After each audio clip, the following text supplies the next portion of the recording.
Hi friends, welcome back to my channel H&T farm house. ನಾನಿವತ್ತು ಮದುವೆ ಮನೆ ಶೈಲಿಯಲ್ಲಿ ಶಾವಿಗೆ ಪಾಯಸನ ಅಥವಾ ಹಾಲು ಪಾಯಸನ ಯಾವ ರೀತಿ ಮಾಡೋದು ಅಂತ ತೋರಿಸ್ತಾ ಇದ್ದೀನಿ. ಹಾಗಾದರೆ ಹೇಗೆ ಮಾಡೋದು ಅಂತ ನೋಡೋಣ ಬನ್ನಿ. ಮೊದಲಿಗೆ ಒಂದು ಪಾತ್ರೆನ ತಗೊಂಡು ಅದಕ್ಕೆ ಒಂದು 2 ಟೀ ಸ್ಪೂನಷ್ಟು ತುಪ್ಪನ ಸೇರಿಸ್ಕೊತಾ ಇದ್ದೀನಿ.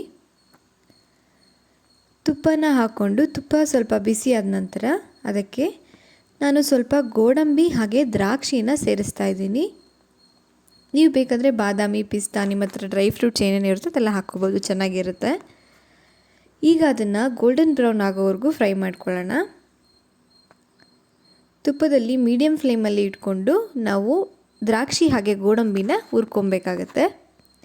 ಯಾರಾದರೂ ನನ್ನ ಚಾನಲ್ನ ಸಬ್ಸ್ಕ್ರೈಬ್ ಮಾಡದೆ ವಿಡಿಯೋ ನೋಡ್ತಾ ಇದ್ದರೆ ಪ್ಲೀಸ್ ಸಬ್ಸ್ಕ್ರೈಬ್ ಮಾಡ್ಕೊಳ್ಳಿ.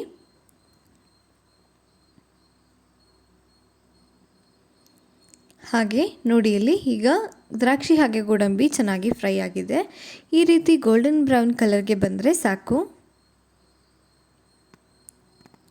ಅದನ್ನೆಲ್ಲ ಒಂದು ಬೌಲ್ಗೆ ಟ್ರಾನ್ಸ್ಫರ್ ಮಾಡ್ಕೊಳ್ಳಿ. ಆನಂತರ ಅದೇ ಪಾತ್ರೆಗೆ ಉಳಿದಿರುತ್ತಲ್ವ ತುಪ್ಪ, ಅಷ್ಟೇ ಸಾಕು. ಅದೇ ತುಪ್ಪಕ್ಕೆ 1 ಬೌಲ್ನಷ್ಟು ಶಾವಿಗೆನ ತೊಗೊಂಡು ಹುರ್ಕೊತಾ ಇದ್ದೀನಿ.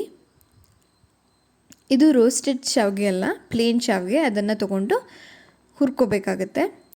ಶಾವಿಗೆನೂ ಕೂಡ ಅಷ್ಟೇ ಮೀಡಿಯಮ್ ಫ್ಲೇಮಲ್ಲೇ ಇಟ್ಕೊಂಡು ಹುರ್ಕೋಬೇಕಾಗುತ್ತೆ. ಸ್ವಲ್ಪ ಲೈಟ್ ಬ್ರೌನ್ ಆದರೆ ಸಾಕು, ತುಂಬ ಹುರಿಬಾರ್ದು. ಈ ರೀತಿ ಮೀಡಿಯಮ್ ಫ್ಲೇಮಲ್ಲಿ ಇಟ್ಕೊಂಡು ನೋಡಿ, ಇಷ್ಟು ಕಲರ್ ಬಂದರೆ ಸಾಕು. ಜಾಸ್ತಿ ಬ್ರೌನ್ ಆಗೋವರೆಗೂ ಹುರಿಬೇಡಿ, ಟೇಸ್ಟ್ ಚೆನ್ನಾಗಿರೋದಿಲ್ಲ. ಶಾವಿಗೆನ ಟ್ರಾನ್ಸ್ಫರ್ ಮಾಡ್ಕೊಂಡಿದ್ದಾದಮೇಲೆ ಅದೇ ಪಾತ್ರೆಗೆ ನಾನು ಒಂದು ಅರ್ಧ ಲೀಟರಷ್ಟು ಹಾಲನ್ನು ತೊಗೊಂಡಿದ್ದೀನಿ. ಇದನ್ನು ಚೆನ್ನಾಗಿ ಕಾಯಿಸ್ಕೋಬೇಕಾಗತ್ತೆ. ನಾನು 1 ಬೌಲ್ ಶಾವಿಗೆಗೆ ಅರ್ಧ ಲೀಟ್ರು ಹಾಲು ಬೇಕಾಗತ್ತೆ. ಮೆಷರ್ಮೆಂಟ್ಸ್ನ ಕರೆಕ್ಟಾಗಿ ತೊಗೊಂಡು ಮಾಡಿದ್ರೆ ಶಾವಿಗೆ ಸೇಮ್ ಮದುವೆ ಮನೆ ರೀತಿಯಲ್ಲಿ ತುಂಬ ಗಟ್ಟಿಗೂ ಅಲ್ಲ, ತೆಳುನೂ ಅಲ್ಲ, ಹದವಾಗಿ ಚೆನ್ನಾಗಿ ಬರುತ್ತೆ. ನೋಡಿ, 1 ಬೌಲ್ ಶಾವಿಗೆಗೆ ಅರ್ಧ ಲೀಟರಷ್ಟು ಹಾಲು ಬೇಕಾಗತ್ತೆ. ಹಾಲನ್ನು ಈಗ ಚೆನ್ನಾಗಿ ಕಾಯಿಸ್ಕೊಳ್ಳೋಣ. ಹಾಲು ತುಂಬ ಚೆನ್ನಾಗಿ ಕಾಯಬೇಕು, ಅಂದರೆ ಕುದಿ ಬರಬೇಕು. ಚೆನ್ನಾಗಿ ಕುದ್ದ ನಂತರನೇ ನಾವು ಶಾವಿಗೆನ ಆ್ಯಡ್ ಮಾಡಬೇಕಾಗುತ್ತೆ. ಅಲ್ಲಿವರೆಗೂ ಕಾಯಿಸ್ಕೊಳ್ಳಿ.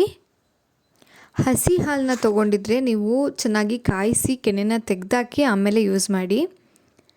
ನಾನಿದು ಮೊದಲೇ ಕಾಯಿಸಿಟ್ಟಿರುವಂಥ ಹಾಲು, ಹಾಗಾಗಿ ಕೆನೆ ಏನೂ ಇಲ್ಲ. ನೋಡಿ, ಈಗ ಕುದಿ ಬರೋದಕ್ಕೆ ಸ್ಟಾರ್ಟ್ ಆಗ್ತಾ ಇದೆ.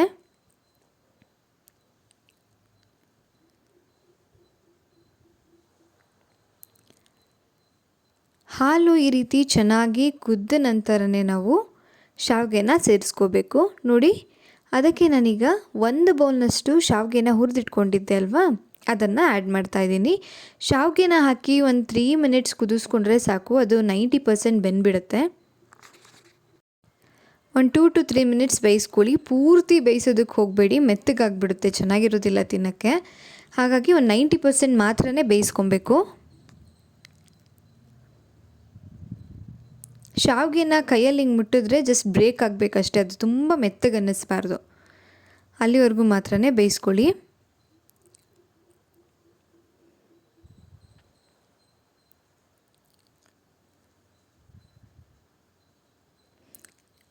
ನೋಡಿ, ಈಗ ಚೆನ್ನಾಗಿ ಬೆಂದಿದೆ. ಬೆಂದಿದ ನಂತರನೇ ನಾನು ಇಲ್ಲಿ ಒಂದು 3/4 ಬೌಲಷ್ಟು ಸಕ್ಕರೆನ ಆ್ಯಡ್ ಮಾಡ್ತಾಯಿದ್ದೀನಿ. 3/4 ಬೌಲಷ್ಟು ಶುಗರ್ ಸಾಕು. ಇದಕ್ಕೆ ತುಂಬ ಸ್ವೀಟ್ ಆದರೆ ತಿನ್ನೋದಕ್ಕಾಗಲ್ಲ. ಈ ಮೆಷರ್ಮೆಂಟಲ್ಲಿ ಹಾಕಿದ್ರೆ ಪಾಯಸ ತುಂಬಾ ಹದವಾಗಿ ಚೆನ್ನಾಗಿ ಇರುತ್ತೆ. ಈಗ ಸಕ್ಕರೆ ಕರಗೋವರೆಗೂ ಮಿಕ್ಸ್ ಮಾಡ್ಕೊಳ್ಳಿ. ಶಾವಿಗೆ 3/4 ಭಾಗ ಬೆಂದ ನಂತರನೇ ಸಕ್ಕರೆನ ಆ್ಯಡ್ ಮಾಡಿ. ಮುಂಚೆನೇ ಆ್ಯಡ್ ಮಾಡಿದ್ರೆ ಶಾವಿಗೆ ಬೇಯೋದಿಲ್ಲ. ಆನಂತರ ನಾನಿಲ್ಲಿ ಒಂದು 4 ಟೀ ಸ್ಪೂನಷ್ಟು ಬಾದಾಮ್ ಪೌಡರ್ನ ಕೂಡ ಆ್ಯಡ್ ಮಾಡ್ತಾಯಿದ್ದೀನಿ. ಮದುವೆ ಮನೆ ಪಾಯಸ ಅಷ್ಟು ರುಚಿಯಾಗಿರೋದಕ್ಕೆ ಈ ಬಾದಾಮ್ ಪೌಡರೇ ರೀಸನ್ ಅಂತ ಹೇಳ್ಬೋದು. ಬಾದಾಮ್ ಪೌಡರ್ನ ಹಾಕಿ ಚೆನ್ನಾಗಿ ಮಿಕ್ಸ್ ಮಾಡಿ, ಗಂಟಿಲ್ದೇ ಇರೋ ಹಾಗೆ ಮಿಕ್ಸ್ ಮಾಡ್ಕೊಳ್ಳಿ. ನೋಡಿ, ಈಗ ಕುದಿ ಬರ್ತಾ ಇದೆ. ಆನಂತರ ನಾವು ತುಪ್ಪದಲ್ಲಿ ಹುರಿದಿಟ್ಕೊಂಡಿದ್ವಿ ಅಲ್ವಾ, ಗೋಡಂಬಿ ಹಾಗೆ ದ್ರಾಕ್ಷಿ, ಅದನ್ನು ಸೇರಿಸ್ತಾ ಇದ್ದೀನಿ. ಅದನ್ನು ಸೇರಿಸಿ 1-2 ಸಲ ಮಿಕ್ಸ್ ಮಾಡಿ ಲಿಡ್ನ ಕ್ಲೋಸ್ ಮಾಡಿ ಒಂದು 10 to 15 ಮಿನಿಟ್ಸ್ ಅದನ್ನು ರೆಸ್ಟ್ ಮಾಡೋದಕ್ಕೆ ಬಿಡಿ. ಈಗ 90% ಅಷ್ಟೇ ಬೆಂದಿರುತ್ತೆ ಶಾವಿಗೆ. ಅದೇ ಬಿಸಿನಲ್ಲಿ ಕಂಪ್ಲೀಟಾಗಿ ಬೇಯುತ್ತೆ, ಹಾಗೆ ಕನ್ಸಿಸ್ಟೆನ್ಸಿ ಕೂಡ ಪರ್ಫೆಕ್ಟಾಗಿ ಬರುತ್ತೆ. ನೋಡಿ, ಎಷ್ಟು ಚೆನ್ನಾಗಿರುವಂಥ ಟೇಸ್ಟಿಯಾಗಿರುವಂಥ ಮದುವೆ ಮನೆ ಶೈಲಿಯ ಶಾವಿಗೆ ಪಾಯಸ ಅಥವಾ ಹಾಲು ಪಾಯಸ ರೆಡಿ ಆಯಿತು. ಈ ಪಾಯಸನ ಮಾಡೋದಕ್ಕೆ ತುಂಬ ಟೈಮ್ ಕೂಡ ಹಿಡಿಯೋದಿಲ್ಲ, ಹಾಗೆ ತುಂಬ ಇಂಗ್ರೀಡಿಯೆಂಟ್ಸ್ ಕೂಡ ಬೇಕಾಗಿಲ್ಲ. ತುಂಬ ಈಸಿಯಾಗಿ ಕ್ವಿಕ್ಕಾಗಿ ಆಗೋಗ್ಬಿಡುತ್ತೆ. ಈ ರೆಸಿಪಿ ನಿಮ್ಗೇನಾದರೂ ಇಷ್ಟ ಆಗಿದರೆ ನೀವು ಕೂಡ ಮನೇಲಿ ಟ್ರೈ ಮಾಡಿ, ಹಾಗೆ ಹೇಗೆ ಬಂತು ಅಂತ ಕಾಮೆಂಟ್ ಮಾಡಿ ತಿಳಿಸಿ. Thank you for watching.